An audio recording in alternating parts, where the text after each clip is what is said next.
Good day, sir. This is my report in living in IT era. Lightning o ang pag-iilaw sa videography.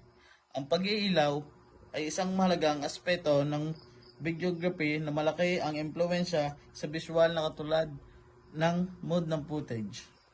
Ang gabay na ito ay sumasaklaw sa tatlong pangunahing bahagi o 3-point lighting. Kabilang dito ang natural lighting, lightning techniques, at color temperature. 3-point lighting, K-light. The main source of light usually placed at a 45-degree angle from the camera. Ang K-light, ito ang pangunahing pinagmumulan ng ilaw na nagbibigay ng pangunahing liwanag para sa subject. Karaniwang ito inilalagay sa 45 degree na anggulo mula sa camera upang lumikha ng lalim at dimension. Fill light. Fills in the shadows by the K-light position opposite to the K-light. Ang fill light ay ang ilaw na ito ay nagpapalambot at nagpapababa ng mga anino na nilikha ng K-light. Inilalagay ito sa kabaligtaran ng K-light upang balansahin ang kabuong pag-iilaw. Black light or rim light.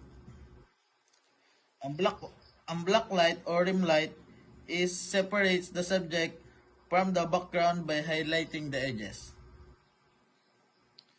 Ang backlight or rim light naman ay ang ilaw na ito ay ginagamit upang paghiwalayin ang subject mula sa background.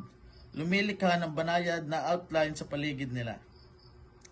Nagdadagdag ito ng lalim at pinipigilan ang subject na mag-blend sa background. Natural lighting.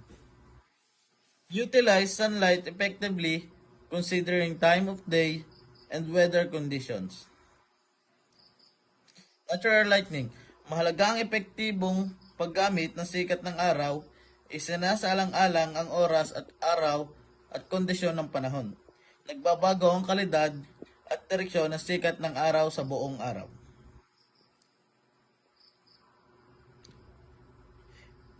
Diffuse harsh sunlight with reflectors or diffuses to soften shadows. Ang matinding sikat ng araw ay maaaring lumikha ng hindi kanais-nais na mga anino.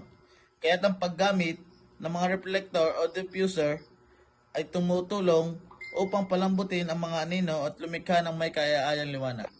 Number 3. Lighting techniques. There have 3 lighting techniques. High key lighting. Bright, even lighting with minimal shadows, often used in comedies and upbeat scenes. High key lighting. Ang high key lighting na ito, ang technique na ito ay gumagamit ng maliwanag at pantay na pag-iilaw na may kaunting mga anino.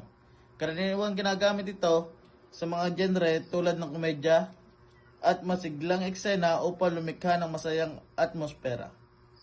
Low-key lighting.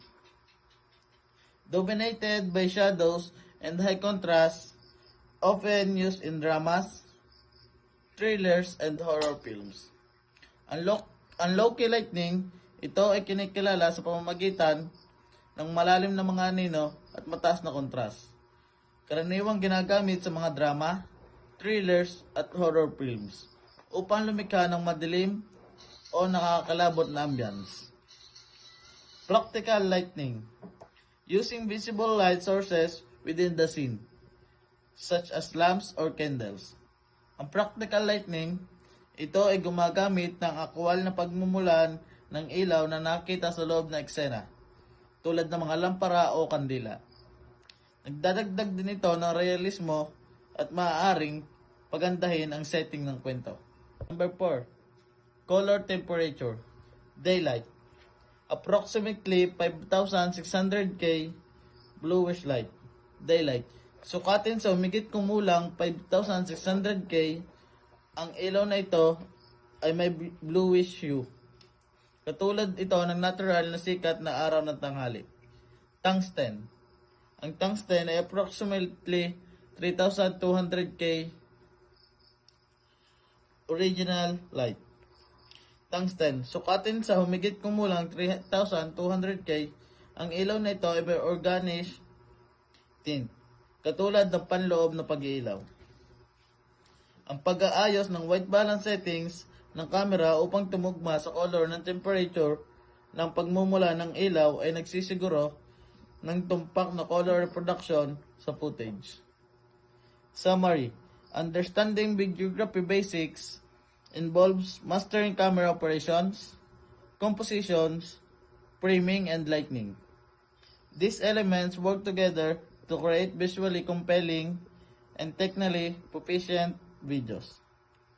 Ang pagmaster ng mga batayan ng videography ay kinabibilangan ng pag-unawa kung paano mag-operate ng camera, mag-compose ng mga kuha, mag-frame ng mga subject, at epektibong gumamit ng pag-iilaw. Ang mga elementong ito ay mahalaga para sa paglikha ng visually compelling at technically proficient na mga video. Ang pag-iilaw, sa particular, ay may mahalagang papel sa pag-set ng mood, pagpapahusay ng subject, at pagtiyak ng mataas na kalidad ng visual.